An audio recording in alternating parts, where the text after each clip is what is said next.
The 2009 range of chillers starts at 0.5 kilowatts for places like research facilities, labs, universities, ranges through to mid-range chillers for air conditioning applications, right through to the larger SDA chillers, which are a modular chiller, which go up to 140 kilowatts, and then these can be put next to each other with integrated PLCs and water connection and electrical connections, up to as many kilowatts as you need.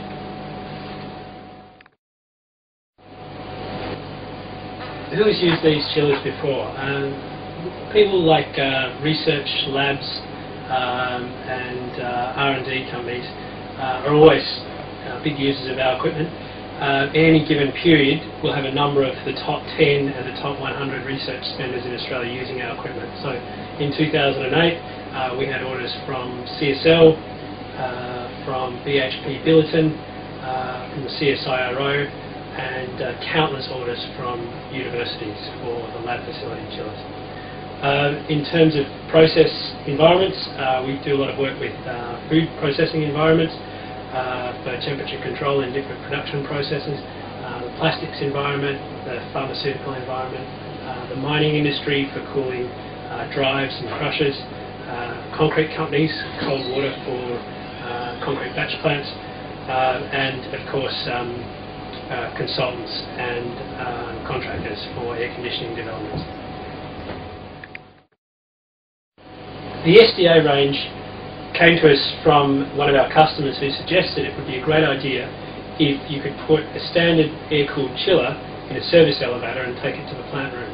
By doing this, you could eliminate the costs of craneage, the costs of traffic control, the costs of police or fire or ambulance, not to mention labour and project managers involved in this. So that's where the SDA range came from. It is the smallest footprint on the market per kilowatt for a number of our machines.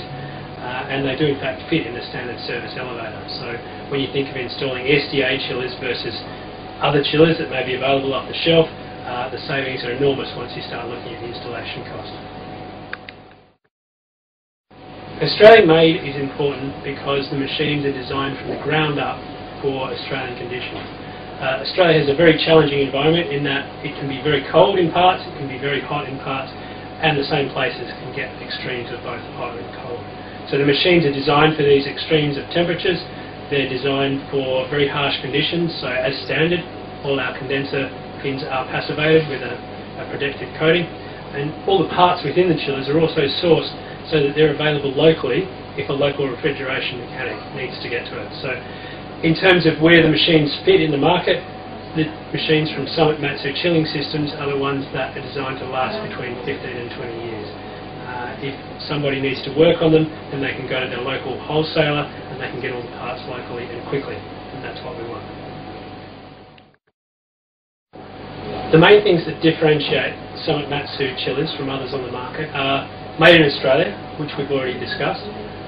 We have a very short delivery time, between 6 and 8 weeks, and we also use the best technology that the world has to offer as well. We go to great lengths to buy from the companies that supply the biggest chiller manufacturers in the world, and we also use the highest quality parts like Grundfos pumps, for example, like Ferret compressors, for example, and like Thermo heat exchangers.